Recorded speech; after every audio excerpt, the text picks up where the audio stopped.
Dadēju un ceļošanu. Jā. Man ļoti patīk ceļot. Un pēdējos 5 gadus ceļojot, protams, ka nereiz vien ir iekrituši mēnešreiz tieši ceļojuma laikā. Es domāju, ka ne man vienīgi. Tas kā Mērfija likums. Tā parasti tā ir.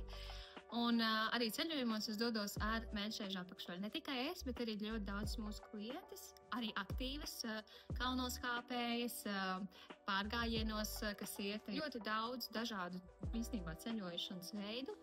Un Dadē ir bijis tas drošais tā kā palīgs. Kāpēc? Ar Dadēju apakšveļu var sauļoties. Arī audums, kuru mēs izmantojam, ir ātri žūstošs, un viņš pēc savas daudzas nedaudz atgādina pelkostīmu. Līdz ar to nav tāda sajūta, ka jūs esat vienkārši apakšveļā. Arī saulē viņš tur nekas cauri neizspiedīsies. Parasti jautā, kā tad es mazgāšu ceļojumu laikā, ja mēs dzīvojam viesnīcās vai apartamentos, nevienmēr ir iespējams tur veļas mašīnas pieejams un tam līdzīgi. Personīgi es no savas pieredzes esmu vienmēr mazgājis ceļošanas laikā tikai ar rokām manuāli, izmantojot kaut kādas parastās ziepītes, kas tur. Un viss, un par cik parasti tie mani vismaz izvēlētie ceļojuma galamērķi ir siltās tad pēc izmazgāšanas saulītē, brīvā dabā uzliec un viņš izžūst pat ātrāk nekā Latvijā uz veļas žāvētāju.